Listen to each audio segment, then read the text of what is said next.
thanks so much for doing this, and a big thank you to Andrea Rosen who made this happen, because she really tried many Barnes and Nobles to get us going, and this is our first, we hope, of others as well, so thank you.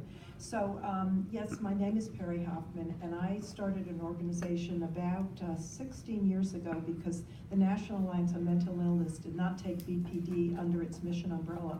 It didn't have time to see it as a priority population. So several of us got together actually 3 weeks before 9/11. We met over at New York Hospital at my office, and we said we needed to do something for this disorder, because unlike other disorders that are under the NAMI umbrella, there was no advocacy being done on behalf of this disorder.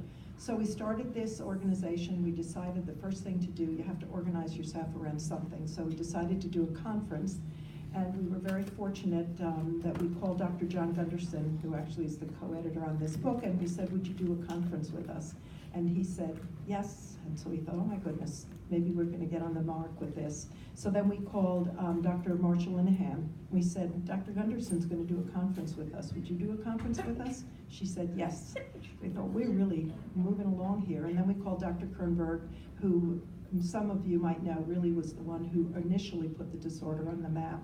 And he said also that he would also do the conference with us. So the next year at Columbia University, we had over 450 people for a 2-day conference. And that was sort of the beginning of our organization.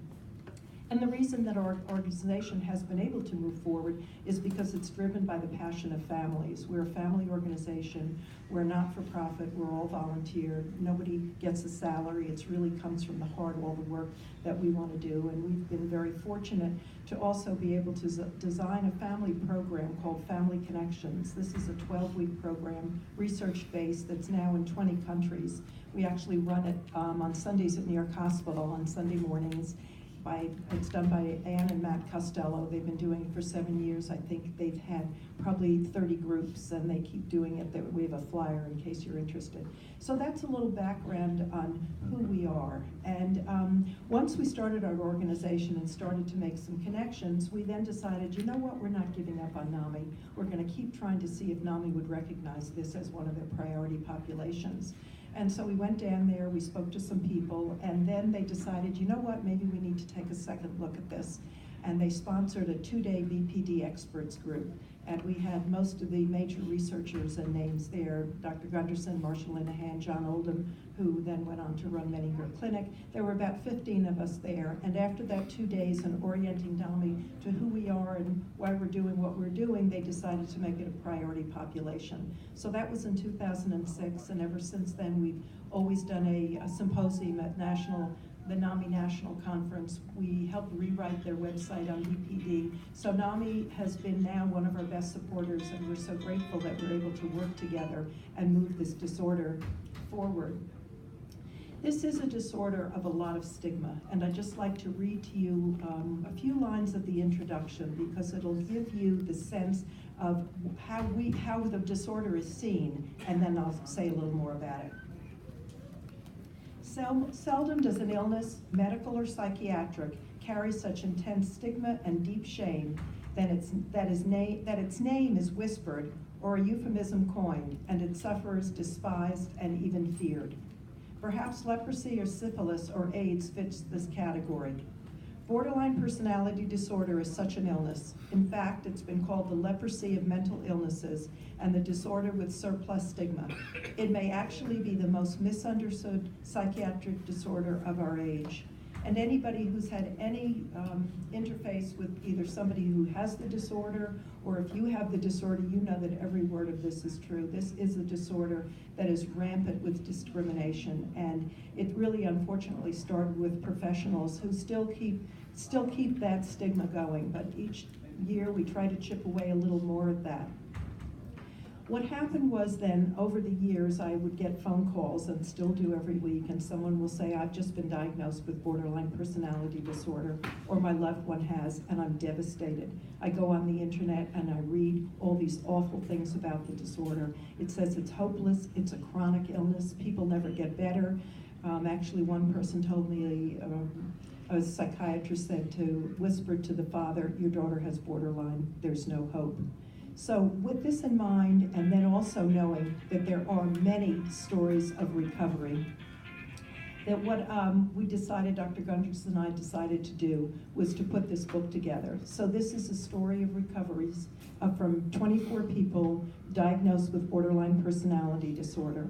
And the book really gives hope to people. When I also work privately, so when I see people, I bought a whole bunch of these books and I give it out as soon as someone tells me they have the disorder. Somebody came to me the other day and she said, I've been told I have borderline personality disorder. She said, I was told it takes 5 years for somebody to get better and that probably I won't get better. And I said, you know what? You went to see the wrong person. Because with the new evidence-based treatments that are out there, and there are really 4 that are most prominent, I said people get better. And in fact, this is one of the few psychiatric diagnoses that's not lifelong. People with schizophrenia, and thank goodness with medication, they can control their symptoms, but it's a lifelong disorder.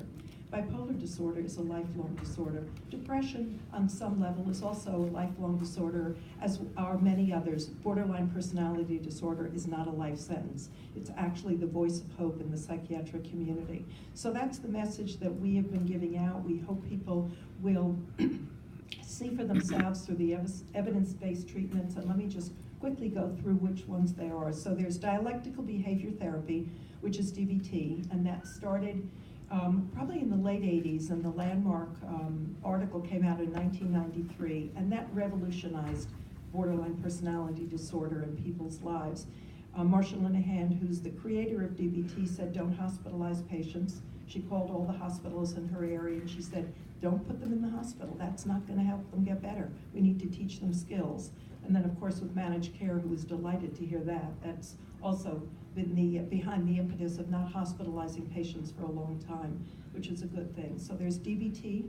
There are 25 studies out there that show its effectiveness. There's transference-focused therapy that was started by Dr. Otto Kernberg and his team up at New York Hospital that also has, I think, 2 studies now to show its efficacy. There's mentalization, which was started in London by Peter Fonagy and Anthony Bateman. That has a number of studies out there. And the last one, and probably the one we should be watching the most right now, is called General Psychiatric Management. This was started by Dr. John Gunderson and his colleagues, and it's a much less intense treatment to learn for therapists. So there's much more opportunity to get it out there across the country. It's simple, it's brief, it's very basic about learning cognitive behavioral approaches and some psychodynamic interventions, but it's very effective. So those are the 4 treatments that are out there. I will take questions afterwards. What I'd like to do now is just read you one more clip. And this is from Brandon Marshall, who's the football player who came out. He was actually the first and probably the only celebrity that has said that they have borderline personality disorder, which is unfortunate because there are a lot of people out there. I hear about and we all do hear about all these movie stars, and they go to addiction programs, and I think many of us in the field will say, what are they really looking at, and what should really be treated? So with that being said, we are very grateful to Brandon Marshall, who at least put it on the map in that sense, and he wrote the foreword for the book. For 5 years, my life was a living hell. I had no clue what was going on. I spent years talking to doctors, sometimes 3 or 4 in 1 week. It wasn't until I received the diagnosis of borderline personality disorder that I was able to grasp hold of my life. People only saw what was unfolding on ESPN. The drug arrests, the domestic disputes, that was the story the public was absorbing. What they didn't see, couldn't possibly know, were the days I sat in a dark room, the days that went on by when I didn't utter a single word, and the persistent game of dramatic emotional changes that was going on inside me.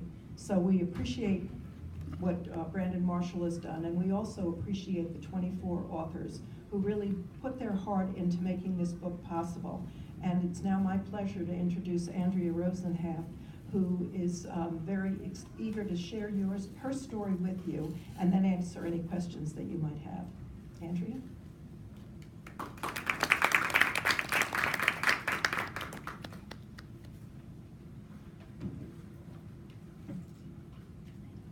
Thank you, Perry.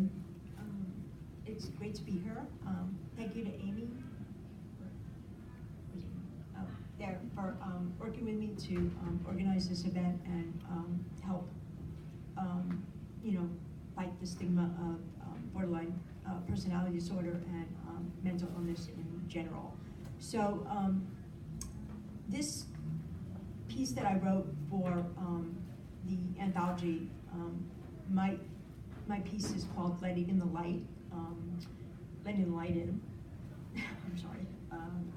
Letting the Light In only captures really a snippet of my journey fighting my struggle with mental illness, which has lasted 56, which has lasted just about all my adult life.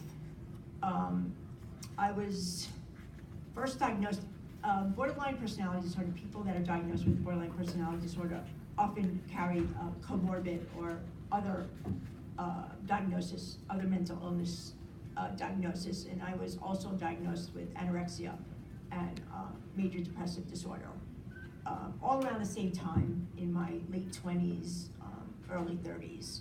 So it was quite a struggle, and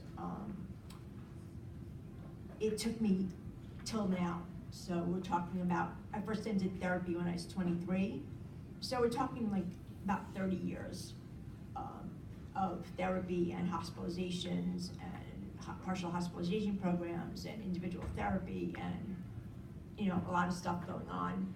And I don't want to discourage anybody, but when I was diagnosed, again, as Perry said, the diagnosis of borderline personality disorder carried an incredible stigma, a very poor prognosis, and my parents were told she'll never get better, and I was told I'll never get better, and you might as well give up hope. But I was fortunate enough to encounter some incredible clinicians who wanted to work with people who were diagnosed with this disorder, who have devoted their lives to people that have been diagnosed with borderline personality disorder, and were incredibly gracious, incredibly kind, and incredibly supportive. And Dr. Hoffman is one of them, and I've known her for a long time. And they did not give up on us, they fought for us, and they have supported us throughout our journeys. And very appreciative of all these clinicians that I've encountered. So, as I'll read my piece, and I'll be happy to answer any questions about any part of my journey, and Dr. Hoffman will also, as she said, answer questions. So, as I said, the piece is called Letting the Light In. I was diagnosed with borderline personality disorder in 1990 when I was 29 years old, following a suicide attempt. The overdose wasn't my first attempt at taking my life.